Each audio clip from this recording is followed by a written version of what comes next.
ተናስልኝ እንደምን ከረማችሁ። ዛሬ በፊታችሁ የቀረብኩት የኢትዮጵያ ድንኳኖች ሲፈወሱ አየው በሚል ርዕስ አንድ አጠር ያለ መልእክት ይዤ ነው።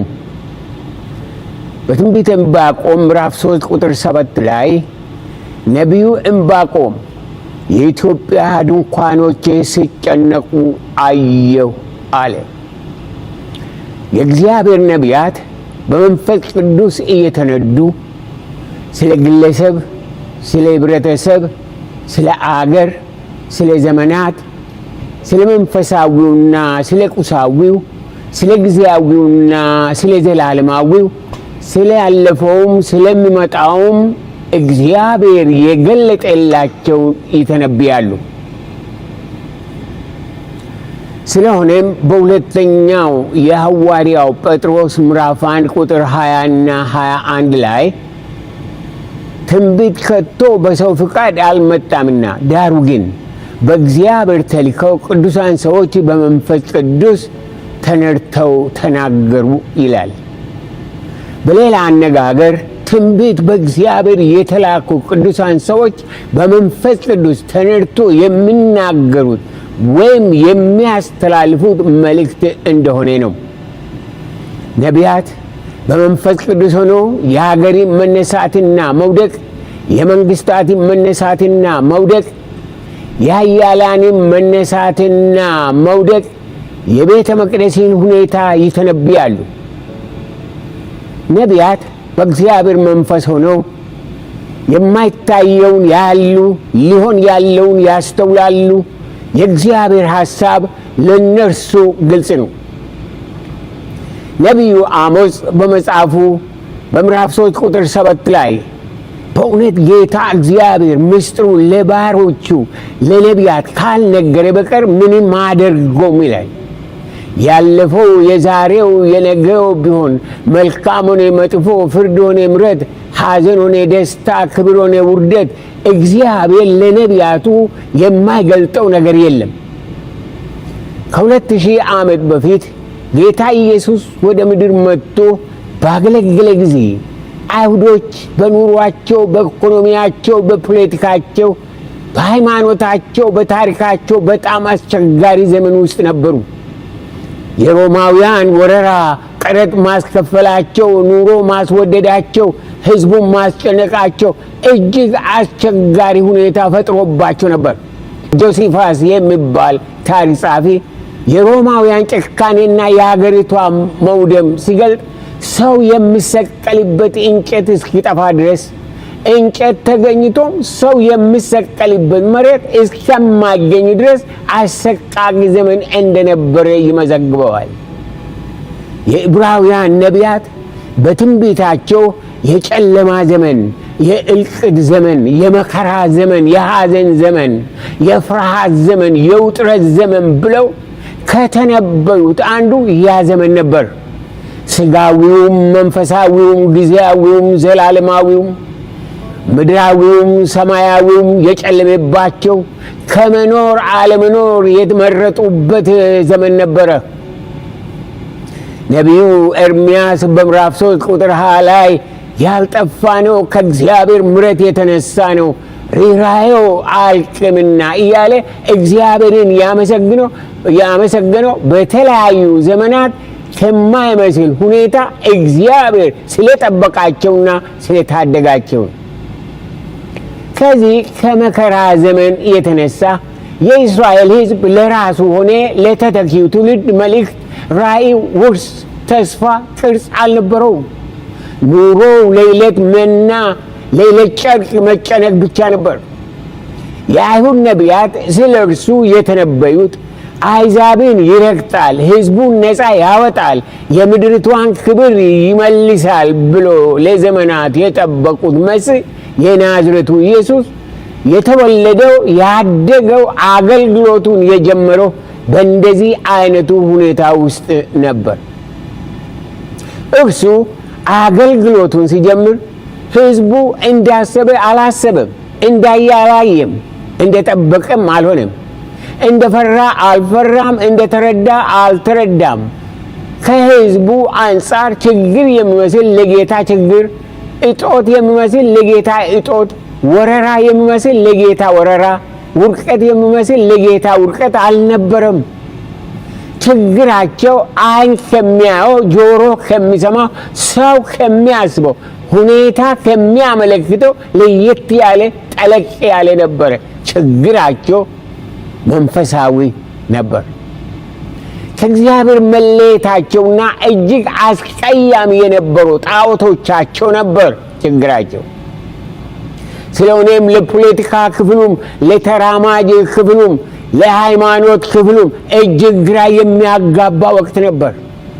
ለነበረው ሆነ ለሚመጣው ትውልድ፣ ለአይሁዶች ሆነ ለሌላው ዘር በሙሉ ሰው ወደ ማስተዋል፣ ወደ ነፃነት፣ ወደ ብልጽግና፣ ወደ ክብር የሚደርሰው የእግዚአብሔርን መንግሥት በማስቀደም ነው ብሎ የእግዚአብሔርን ወንጌል ሰበከላቸው። እንዲሁም የአይሁዶች ችግር እንደ ጌታ ኢየሱስ ትምህርት ሮማውያን ከመምጣታቸው በፊት የነበረ፣ እንዳውም ለነርሱ ወረራ ምክንያት የሆነው ታሪካዊና ጥንታዊ ችግር እንደሆነ ወደ ብርሃን አወጣ። በሌላ አነጋገር ሮማውያን በቅጽበት ቢወጡላቸው እንኳ ሁኔታቸው በቀላሉ እንደማይለወጥ አስረግጦ ነገራቸው። ምክንያቱም የጎደላቸው ስልጣን ወይም ነፃነት ወይም መድረክ ወይም ወኔ አልነበረም። እንደ ጌታ ኢየሱስ ትምህርት የጎደላቸው የእግዚአብሔር መንግሥት፣ የእግዚአብሔር ሰላም፣ የእግዚአብሔር ሕይወት፣ የእግዚአብሔር ፍርሃት፣ የእግዚአብሔር ዕውቀት፣ የእግዚአብሔር በረከት ነበር። የጎደላቸው ማየት የሚችል ሰማያዊ ዓይን፣ መውደድ የሚችል ሰማያዊ ልብ፣ ማስተዋል የሚችል ሰማያዊ አእምሮ፣ መታገስ የሚችል ሰማያዊ ጸጋ፣ ማምለክ የሚችል ሰማያዊ መንፈስ፣ መቀበል የሚችል ሰማያዊ እምነት፣ መሸከም የሚችል ሰማያዊ ጉልበት ነበር። ውድ የኢትዮጵያ ሕዝብ፣ ከአይሁዶች ታሪክ እንደምንመለከተው የእግዚአብሔር ፍርሃት የሌለበት ሕዝብ፣ የእግዚአብሔር ቅድስና የሌለበት አኗኗር፣ የእግዚአብሔር ታማኝነት የሌለው አሰራር፣ የእግዚአብሔር ማስተዋል የሌለው አካሄድ፣ የእግዚአብሔር ፍርሃትና ምሪት የሌለው ሕዝብ ራሱን በራሱ በበደሉ የሚያጠፋ ሕዝብ ነው። እግዚአብሔር የበረከት፣ የፈውስ፣ የነፃነት፣ የብልጽግና ምንጭ ሲሆን የሚገኘው በቅድስናና በእርሱ መንገድ ብቻ ነው። የእርሱ መንገድ ደግሞ ለእኔና ለእናንተ ለአንዴና ለዘላለም ለኃጢአታችን የሞተ ከዘላለም ኃጢአት የሚያነጻ ጌታ ኢየሱስ ክርስቶስ ብቻ ነው። የእግዚአብሔር ነቢያት ለሰው አእምሮ የማይገባውን ለሰው ልብ የማይመስለውን በመንፈስ ይናገራል። በመጽሐፍ ቅዱስ ውስጥ ስለ ምድራችን ስለ ኢትዮጵያ የተነገሩ ብዙ ትንቢቶች አሉ። ከጌታ ከኢየሱስ ክርስቶስ ልደት በፊት ከ640 እስከ 598 ዓመተ ዓለም የኖረ ዕንባቆም የሚባል አንድ የአይሁድ ነቢይ የኢትዮጵያ ድንኳኖች ሲጨነቁ አየው ብሎ ተነበየ። ይህ ትንቢት ዛሬም በእኛ ዘመን እየተፈጸመ ያለው ስለሆነ ማንም የማይክድ ሀቅ ነው።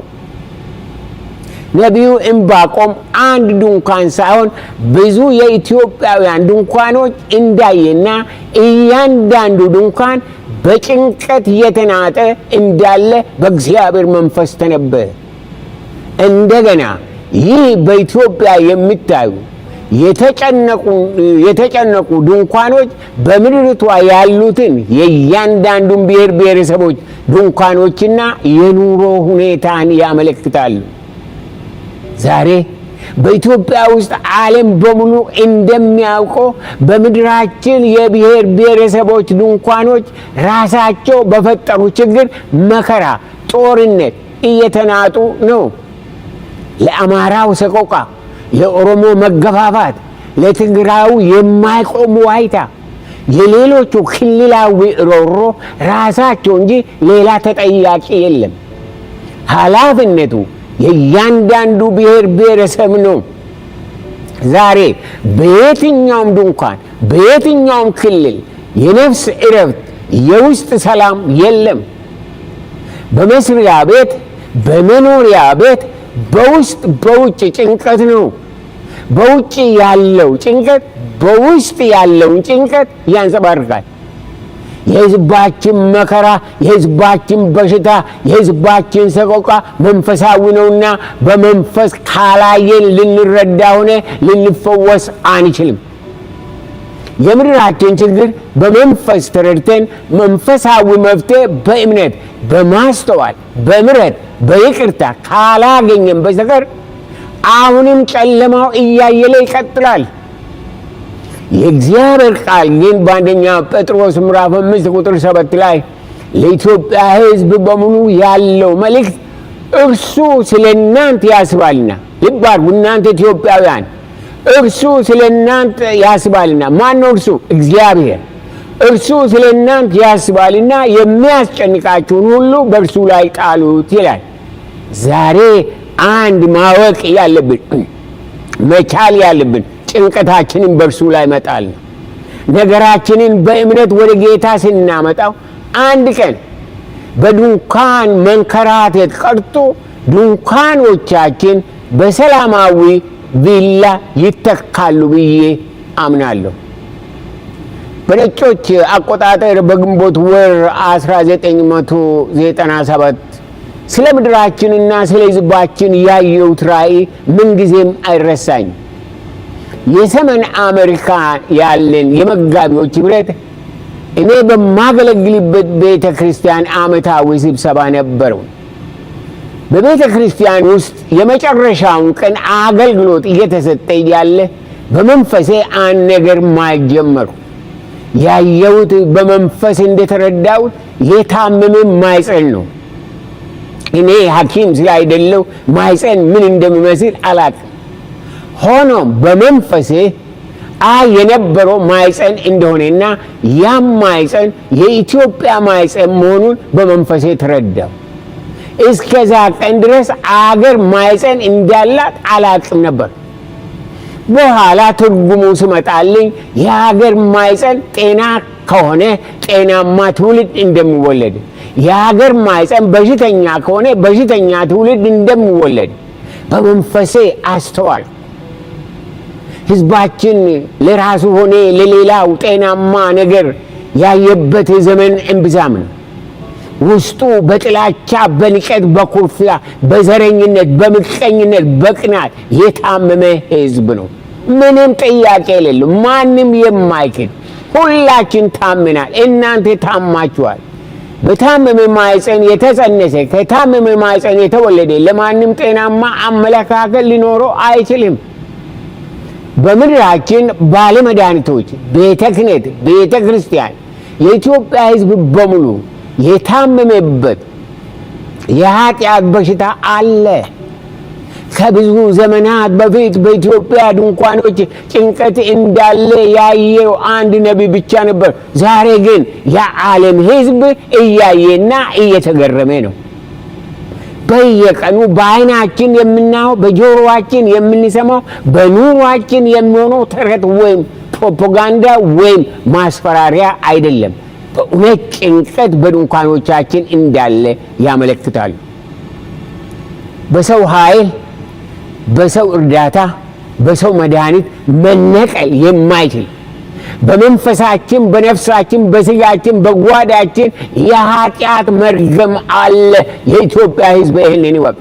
የሚያጣላ፣ የሚያለያይ፣ የሚያባላ የኃጢአት መርገም ነው። የእግዚአብሔር ፍርሃት ከአባቶች፣ ከዳኞች፣ ከአሰሪዎች፣ ከሰራተኞች፣ ከመሪዎች፣ ከነጋዴዎች፣ ከገበሬዎች፣ ከትዳር ዓለም ሲጠፋ የምድርቷ ኑሮ የጭንቀት ከመሆን ሌላ ምርጫ የለውም። በተለይ የእግዚአብሔር ፍርሃት ከቤተ ክህነት፣ ከቤተ እምነቶች፣ ከአገልጋዮች፣ ከምዕመናን፣ ከባለመድኃኒቶች ሲጠፋ እጅግ አሰቃቂ ነው። መንገደኛው፣ ሐዘንተኛው፣ ድሃው፣ እስረኛው፣ ቁስለኛው፣ በሽተኛው እርዳታ ፍለጋ ወደ ማን ይሄዳል? በእግዚአብሔር ስም የሚጠሩ በምድሪቷ በሽታ የተለቀፉ ሁሉ በንስሐ ወደ እግዚአብሔር ካልተመለሱ በምንም አይነት ለሌላ የሚጠቅሙ አይሆኑም። ነቢዩ ኢሳይያስ ምዕራፍ 53 ቁጥር 6 ላይ እኛ ሁላችን እንደ በጎች ተቅበዝብዘን ጠፋን፣ ከኛ እያንዳንዱ ወደ ገዛ መንገዱ አዘነበለ ይላል። ተቅበዝብዘን ጠፋን፣ ከኛ እያንዳንዱ አንድ ሳይቀር፣ አንድ ከላይ እስከ ታች አንድ ሳይቀር ከኛ እያንዳንዱ ወደ ገዛ መንገዱ አዘነበለ። እያንዳንዱ የራሱን መንገድ ያያል፣ በራሱ መንገድ ያስባል፣ በራሱ መንገድ ይኖራል፣ በራሱ መንገድ ይመላለስ። የሚያደርገው ወደ ገዛ መንገዱ አዘነበለ። በመሰረቱ ሰው በእግዚአብሔር መልክ የተፈጠረ ስለሆነ ያለ እግዚአብሔር ተቅበዝባዥ እንጂ ጤናማ ሆኖ ሊኖር አይችልም። ለተቅበዝባዥ ሕዝብ የሚያዋጣው ፈጣሪ ብቻ ነው። ያለ እግዚአብሔር መኖር ደግሞ ከእብደት የተለየ አይደለም። ሰዎች ብዙ ከተማርን፣ ብዙ ካወቅን፣ ብዙ ካገኘን፣ ብዙ ካከማችን እግዚአብሔር በማያስፈልገን ደረጃ ላይ እንደርሳለን ብሎ ያስባሉ። ሆኖም እነዚህ ሁሉ ቢገኙም ኑሮ ያለ ጌታ ሲኦል ነው።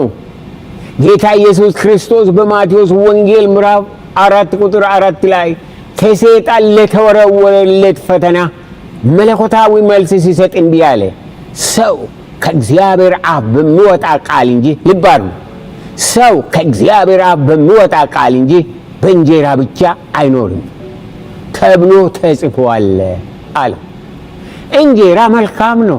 ጌታ ኢየሱስ ክርስቶስ እንጀራ አያስፈልጋችሁም አላለም። እንጀራ ብቻ ግን ለነፍስ ጩኸት፣ ለሕይወት ጥያቄ መልስ አይሆንም ማለቱ። እንጀራ ሕዝባችንን ከዳር እስከ ዳር ከረሃብ የምታደግ እጅግ አስፈላጊ እንደሆነ እናምናለን። ሆኖም ያ ብቻ ለኢትዮጵያ የዘመናት ጉስቁልና ለዘላለማዊ ሰላም መፍትሄ ሊሆን አይችልም። የሕይወት እንጀራ የሆነው ጌታ ያስፈልገዋል። በዓለም ላይ ካሉት ሀብታም አገሮች ጃፓን አንዷ ናት። የእሷ መኪና፣ የእሷ ሸቀጣሸቀጥ የማይሸጥበት ዓለም የለም። ከሁሉ በላይ ብዙ አይነት የመኪና ፋብሪካዎች አሏት። አንድ ጊዜ በአንድ ጋዜጣ ላይ ያንዱ የመኪና ፋብሪካ ዓመታዊ ባጀት ብቻ ከ10 የአፍሪካ አገሮች ዓመታዊ ባጀት እንደሚበልጥ አነበብኩ። የሚያስደንቅ አይደል? ይህን ሁሉ ስናይ የጃፓን ሕዝብ በሁሉ ነገር የተሳካለት ሀብታምና ደስተኛ ይመስለናል።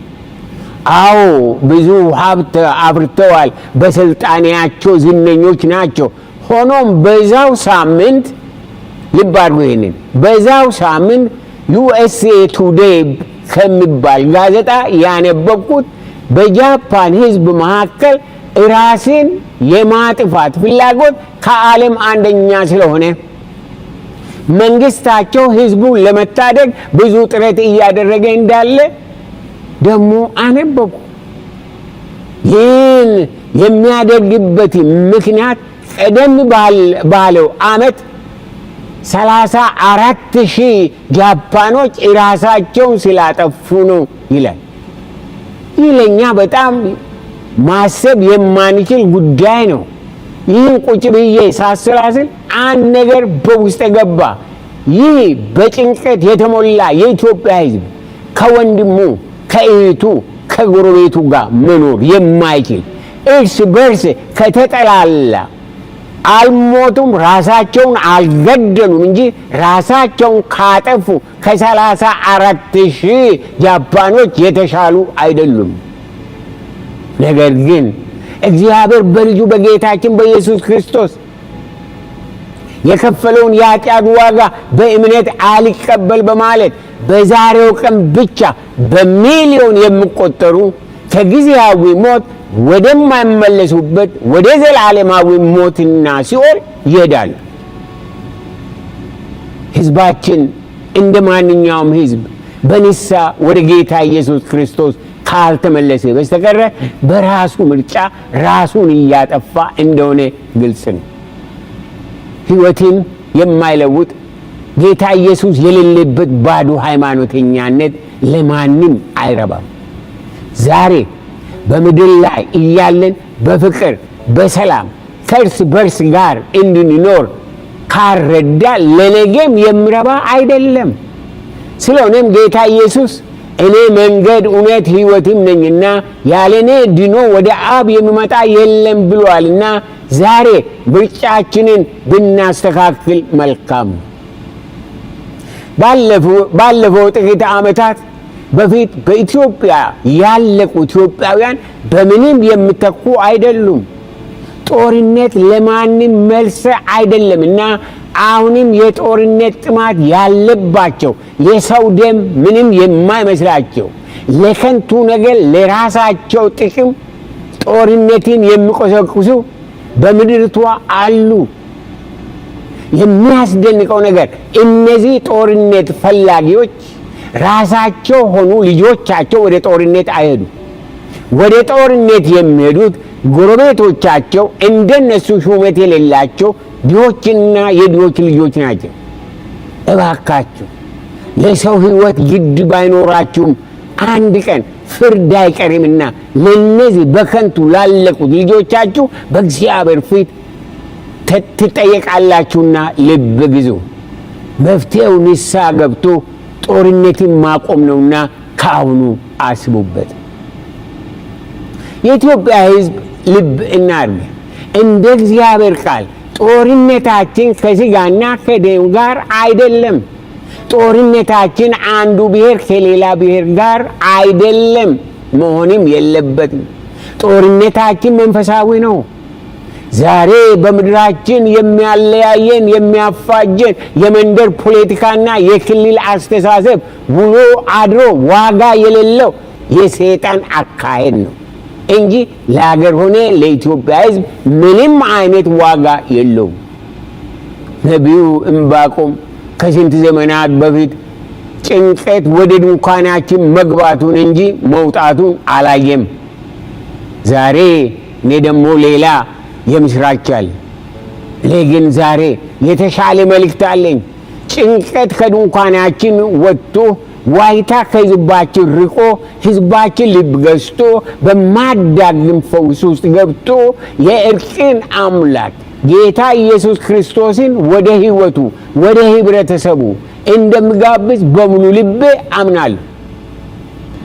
በትንቢተ ዘካርያስ ምዕራፍ 3 ቁጥር 9 ላይ የዚያችንም ምድር በደል በአንድ ቀን አስወግዳለሁ ይላል። የእስራኤል ቅዱስ እግዚአብሔር ያን ያድርግልን። በአንድ ቀን ሁሉን የሚችል እግዚአብሔር በአንድ ቀን ታሪካችንን መለወጥ፣ መራራችንን ማጣፈጥ፣ በሽታችንን መፈወስ፣ ጭንቀታችንን ማስወገድ ይችላል። ጌታ ኢየሱስ ክርስቶስ በራእይ 3 ቁጥር 20 ላይ እነሆ በደጅ ቆሜ አንኳኳለሁ፣ ማንን ድምፄን ቢሰማ ደጁንም ቢከፍትልኝ ወደ እርሱ እገባለሁ፣ ከእርሱም ጋር እራት ይበላለሁ፣ እርሱም ከእኔ ጋር ይበላል ይላል። እንዴት መታደል ነው! እንዴት መታደል ነው! ጌታ ኢየሱስ ክርስቶስ ለእርቅና ለሰላም የእያንዳንዱን የኢትዮጵያውያንን ብሔር ብሔረሰቦች በር እያንኳኳ አስገቡኝ፣ ላስታርቃችሁ፣ ሊፈውሳችሁ፣ ሊባርካችሁ እያለን የኢትዮጵያ ሕዝብ ወደ ፈጣሪው ተመልሶ ከጭንቀቱና ከጨለማ ወጥቶ በሰላም ከእርስ በርስ ጋር የሚኖርበት ዘመን በደጅ ነው። ጌታ ኢየሱስ ክርስቶስን ልባችንን፣ ኢኮኖሚያችንን፣ ጓዳችንን፣ ትዳራችንን፣ ምድራችንን በተለይ ባለ እምነቶች በፍቅር ሲቆጣጠር እንዴት የሚያስደንቅ ዘመን ይሆንልናል። ስለሆነም እናንተ መኳንንቶች በሮችን ክፈቱ። እናንተ የሰሜኑ ሕዝብ፣ የምዕራቡ ሕዝብ፣ የደቡቡ ሕዝብ በሮችን ክፈቱ። እናንተ የኢትዮጵያ ሕዝብ በሮቻችሁን ለእግዚአብሔር ልጅ ለናዝሬቱ ለኢየሱስ ክፈቱ። እናንተ አባቶች፣ እናቶች፣ ወንድሞች፣ እህቶች፣ ወጣቶች፣ አዛውንቶች፣ ካህናት በሮችን ለእግዚአብሔር ክፈቱ። ለእግዚአብሔር ሰላም፣ ለእግዚአብሔር ጽድቅ ክፈቱ። የዘላለም ደጆች ይከፈቱ። የክብር ንጉሥ ይግባ። ኢየሱስ ክርስቶስ ወደ ቤታችሁ፣ ወደ ጓዳችሁ፣ ወደ ልባችሁ ይግባ። ኢየሱስ ክርስቶስ ይግባ። በመዝሙር 24 ቁጥር 7 ላይ እንዳየነው ነው። የክብር ንጉሥ ወደ እያንዳንዱ የኢትዮጵያ ብሔር ብሔረሰቦች ድንኳን በሰላም በምሕረት በእርቅ ይግባ። ጌታ ኢየሱስ ወደ ልባችን ሲገባ በመካከላችን ሲነግስ ነገር እንደ ድሮ አይቀጥልም። የዘላለምን ሕይወት፣ እውነት፣ ሰላም፣ ፍቅር፣ እረፍት፣ ብርሃን፣ ተስፋ፣ ክብር ይዞ ይገባልና የእስራኤል አምላክ እግዚአብሔር ለኢትዮጵያ ሁኔታ ያለው መልእክት ወንጌሉ ነው። ኢትዮጵያ ለአንተ እግዚአብሔር ያለ ከእግዚአብሔር የመጣ መልእክት፣ የእርቅ መልእክት፣ የእርቅ መልእክት፣ የሰላም መልእክት፣ የአንድነት መልእክት፣ የበረከት መልእክት ወንጌሉ ነው። የእግዚአብሔር ወንጌል ዛሬ ለኢትዮጵያ ሕዝብ የምሕረት ዘመን፣ የሰላም ዘመን እየቀረበ እንዳለ ግልጽ ነው። እየተወያየ ያለው አገራዊ የምክክር ኮሚሽን በምድሪቷ ሰምቶ ተደርጎ የማያውቅ የተአምራት ሁሉ ተአምር ነው። የምክክሩ ውጤት ኢትዮጵያን የሚያስታርቅና የሚያስከብር ስለሚሆን ሕዝባችን ለፈውስና ለአንድነት እንደተጠማ ያመለክታል። ሕዝብ ይህ ዘመን በከንቱ እንዳያልፍ እንንቃ። የሰራዊት ጌታ እግዚአብሔር በምድሪቷ ላይ በታሪካችን አይተን የማናውቅ የሰላምንና የፈውስን የአንድነትንና የመግባባትን ዘመን እያመጣልን ስለሆነ በምስጋና እንቀበለው። የመቀባበልና የመሆን ኃላፊነት የእያንዳንዳችን መሆኑን አንርሳ። በመካከላችን ለጊዜያዊ ጥቅም ነዋሪውን ሕዝብ የምታስመርሩ ዘረኞች፣ ጉበኞች፣ ወገንተኞች፣ ፍርድን የምታጣምሙ፣ ኑሮ ለህብረተሰቡ ችግር የምታደርጉ ወደ እግዚአብሔር ካልተመለሳችሁ፣ ይህን አካሄዳችሁን ካላቆማችሁ ትልቅ ቅጣት እንደሚጠብቃችሁ ዛሬ በእግዚአብሔር ቃል አሳስባችኋለሁ። የእግዚአብሔርን ምሕረትና ጊዜ እምቢ ካላችሁ ፍርድ እንዳለ እንደገና አጥብቀን እናሳስባችኋለን። ዘመኑ የእግዚአብሔር ነው። እኔ እንደ እግዚአብሔር አገልጋይ የኢትዮጵያ ድንኳኖች እንዲፈወሱ ሲጸልይ የኖርኩ ዛሬም ፈውሱን በእምነት የሚጠብቅ ከእናንተ መካከል አንዱ ነኝ። በዚህ ዘመን የእግዚአብሔር ድንቅ ሥራ በምድራችን ላይ በመንግስትና በሕዝብ በልዩ ልዩ መንገድ እየቀረበ ነውና ልብ እናድርግ። ይህ የእግዚአብሔር የምሕረት ዘመን ነውና በሙሉ ልባችን ወደ እርሱ እንመለስ። አንድ ቀን የእግዚአብሔርን ድንቅ ሥራ ሁላችን ተያይዘንና ተቃቅፈን የምናይበት ዘመን በቅርብ ነውና በሁሉ ለሁሉ እንዘጋጅ። እንዲሁም ኢትዮጵያ በቅርቡ እጆቿን ለጦርነትና ለጥፋት ሳይሆን ለእርቅና ለሰላም፣ ለአንድነትና ለታላቅ ደስታ፣ ለእርስ በርስ ትዘረጋለች። ይህን ሰው ሳይሆን ጌታ ያደርገዋል። የዘላለም እግዚአብሔር ማስተዋልን ይስጠን። ክብር ለአብ፣ ክብር ለወልድ፣ ክብር ለመንፈስ ቅዱስ ይሁን። እግዚአብሔር ለዘመኑም ለሁኔታችንም ማስተዋልን ይስጠን። እግዚአብሔር